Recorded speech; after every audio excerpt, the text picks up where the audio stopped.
Bonjour et shalom.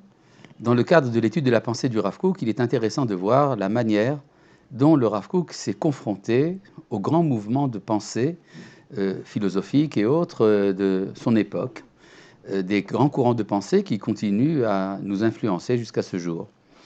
Et je voudrais aujourd'hui vous parler de la critique nietzschéenne de la religion. Le philosophe allemand Friedrich Nietzsche est réputé pour ses prises de position extrêmement extrémistes en ce qui concerne deux éléments. Tout d'abord, l'athéisme.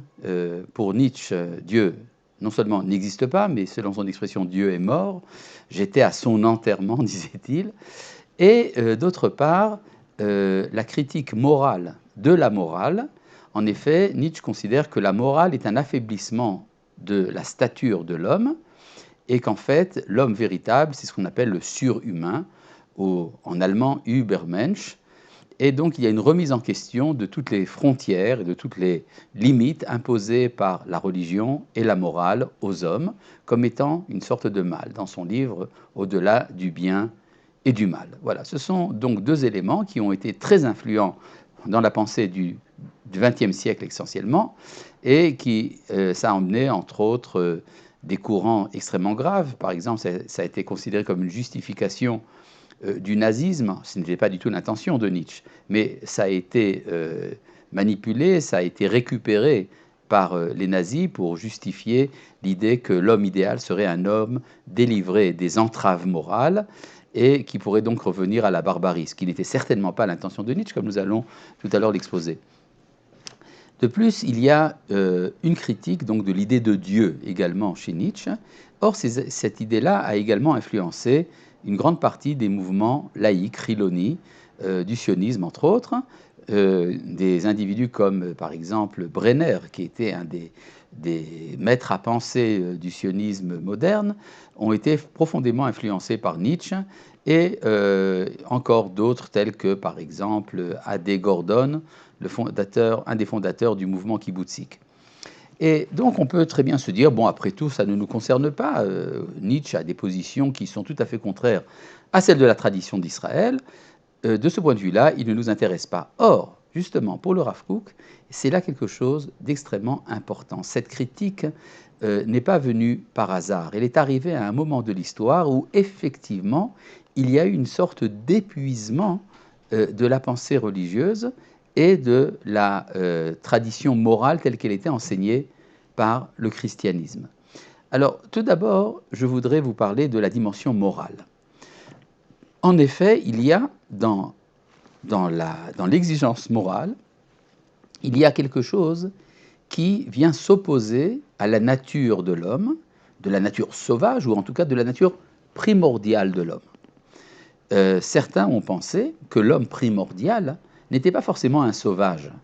L'homme primordial peut être un être bon par nature, comme le pensait Jean-Jacques Rousseau quand il parlait de l'homme naturellement bon.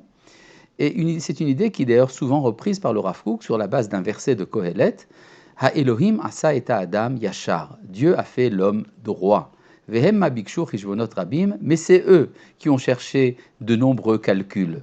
C'est-à-dire, ça revient un peu à la critique de Rousseau de la culture, que ce serait la culture, la civilisation qui aurait entraîné la déchéance de l'homme, mais que l'homme originel est un homme naturellement bon. Même si on peut, disons, s'interroger sur cette prise de position, il est évident que du point de vue de la neshama, du point de vue de l'âme de l'homme est pure. C'est un enseignement fondamental de la Torah, contrairement à l'enseignement du christianisme qui est que l'homme est pécheur dans sa nature, dans son être, depuis le péché originel. La tradition juive dit « Kol Israël yeshlem chelok olam haba » tout Israël a part au monde à venir, et la Gemara de dire que ça inclut également les hommes justes et pieux parmi les nations. Et donc l'homme est fondamentalement l'objet de notre confiance. Nous faisons confiance à l'homme. L'homme peut réussir. L'homme peut vivre une vie harmonieuse. Cependant, il y a des exigences morales. Or, les exigences morales s'attaquent à ce que nous appelons le Yetzer hara, le mauvais penchant de l'homme. Et ce Yetzer hara a au moins trois foyers.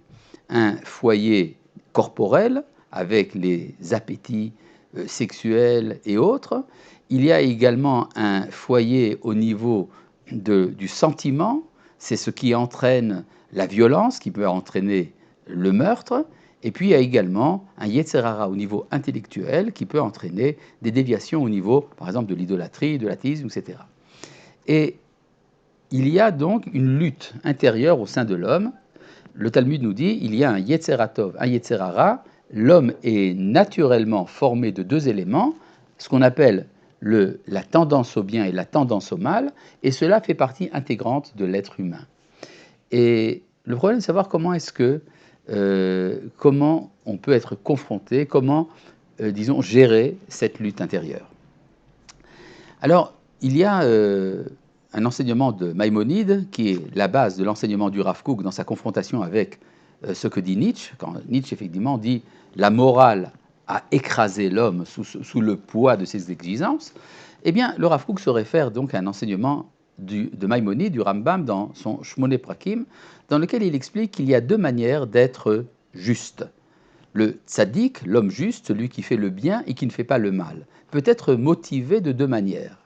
Il y a le juste qui est en lutte intérieure, mais qui arrive à dominer ses mauvais instincts. C'est ce qu'on appelle le kovesh, le dominateur. Il y a une autre forme de juste, c'est le chassid, celui qui est naturellement porté vers le bien et qui n'a pas de lutte intérieure. Maïmonide nous dit, c'est le chassid qui est préférable à celui qui vit dans une lutte intérieure. Contrairement donc à l'idée reçue souvent dans des milieux religieux, comme quoi c'est préférable d'avoir des tentations et de se dominer, pour le Rambam, pas du tout. Celui qui se domine est un tzaddik, c'est vrai, mais il serait préférable qu'il n'ait pas de lutte intérieure. Mon maître, le Rav Yehuda Léon Ashkenazi, disait que la raison pour laquelle, lors d'un mariage, au moment où le khatan et la kala sont sous le dais nuptial, il y a un moment intense de joie très forte, c'est justement parce que c'est le moment de la vie où le Yetzer Hatov et le Yetzer Hara veulent la même chose. Et donc, ça prouve que nous ne vivons pas dans un enfer. Ça veut dire que l'harmonie entre le Yetzer Hatov et le Yetzer Hara est réalisable. Or, ce que dit le Rav Kook, c'est qu'il y a une différence entre la dominante de Chutz La'aretz, en dehors d'Israël, et la manière dont la vie est vécue en Eretz Israël au moment, en particulier, de la Géoula, au moment de la libération d'Israël. En effet, le juif de Galout vit dans une lutte permanente, non seulement dans une lutte par rapport à un environnement hostile, l'hostilité est au sein de son être. Et donc, il y aura une magnification de la lutte, un dénigrement de la vie matérielle, un dénigrement des instincts pour que les hommes choisissent d'être justes. Et en général, ça entraîne un mépris des choses de ce monde et une orientation vers le Olam Haba, vers le monde à venir, après la mort, après la vie d'ici-bas, qui est un enfer. Par contre, en Eretz Israël, c'est le lieu de la sainteté naturelle, c'est-à-dire c'est le lieu où on peut vivre en harmonie. Et c'est là que la sainteté naturelle exige d'être prise en ligne de compte. Et donc ce que dit le Rav Kook, c'est que Nietzsche, qui vit justement à ce moment où Israël doit revenir sur sa terre et enseigner la possibilité d'une vie harmonieuse, c'est là que Nietzsche a eu une intuition de ce que devrait être un monde idéal.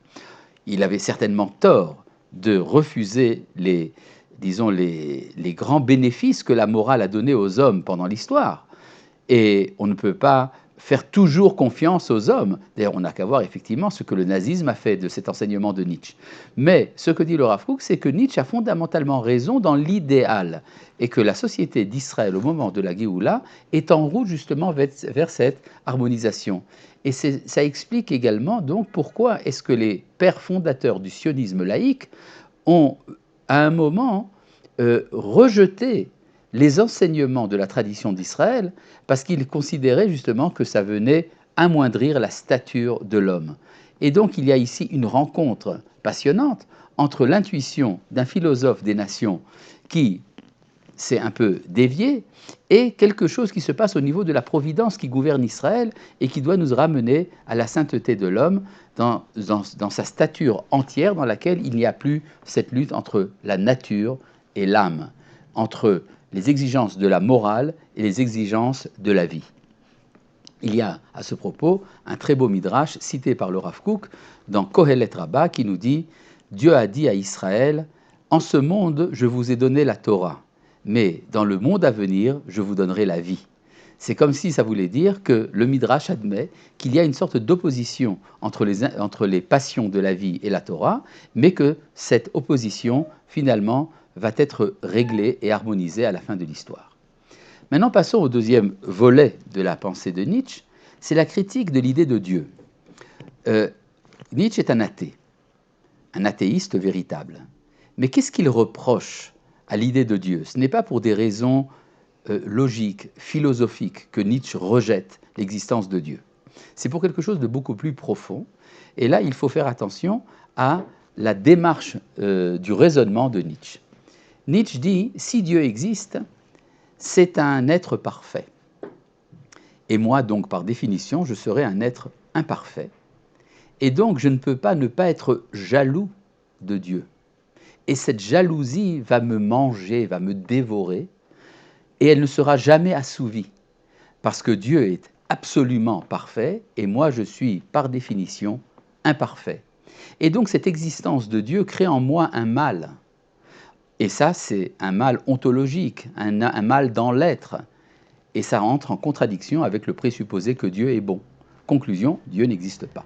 Voilà, c'est ça l'argument de Nietzsche. Alors on peut effectivement dire, bon, c'est un argument d'homme malade qui veut absolument être le plus que parfait.